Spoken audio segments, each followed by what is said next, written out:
Con tan solo 22 años, escasa instrucción escolar y apenas riqueza en su tierra natal, Medina del Campo, Bernal Díaz del Castillo se embarca, como otros muchos vallisoletanos, rumbo a América.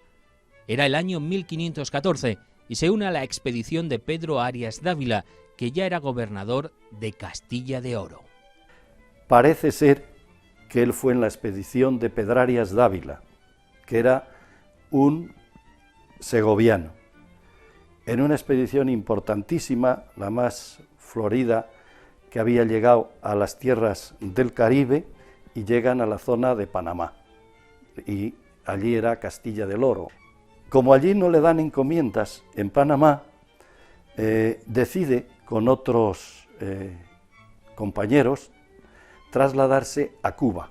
Allí permaneció 3 años al servicio del segoviano Diego Velázquez, que era gobernador de Cuba. Velázquez le promete encomiendas también, pero estas encomiendas no llegan.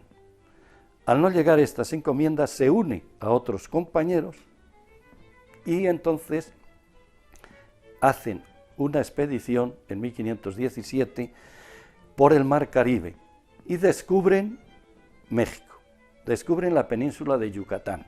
Interviene en otra expedición, pero esta ya por iniciativa de el propio Diego Velázquez, y se la confían a Juan de Grijalva, que es otro segoviano.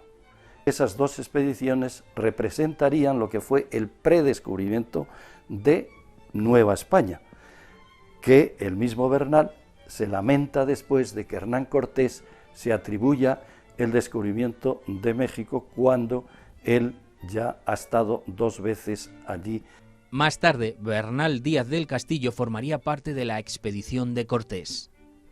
Fue testigo presencial de la prisión y muerte de Moctezuma, vivió la llamada Noche Triste y peleó por la toma de Tenochtitlán, la capital azteca. Lo que destacaría fue su contribución a la conquista mexicana, ¿no?, al lado de Hernán Cortés. Por tanto, es uno de los castellanos y leoneses más relevantes de la historia. Bernal Díaz del Castillo es una de esas figuras que destacan en la historia por sus diversas facetas. Hemos visto que es emigrante, hemos visto que es descubridor, hemos visto que es conquistador. Y ahora, a partir de ese momento de 1525, va a ser colonizador. Va a ser colonizador como regidor de la Villa del Espíritu Santo y como regidor de Santiago de Guatemala. Y cronista con la historia verdadera.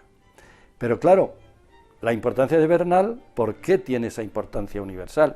Pues precisamente por su crónica donde describe las Indias, donde es una obra atrayente.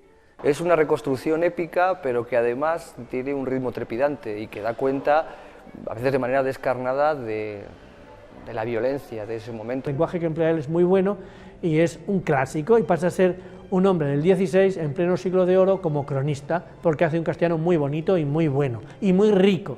Sería un Delibes del siglo XVI como mínimo, porque emplea una terminología muy de aquí. Hay historiadores que mantienen la tesis de que esta obra atribuida a Bernal fue escrita por el propio Hernán Cortés. Sin embargo, la mayoría de los especialistas en la literatura de la conquista no conceden mayor crédito a esta teoría. El autor verdadero de la conquista de Nueva España es Bernal. No pudo ser Hernán Cortés, porque Hernán Cortés tenía el biógrafo oficial que era Lope de Gómara, el soriano Lope de Gómara. Díaz del Castillo murió en Guatemala en 1585 y su obra no fue publicada hasta 1632.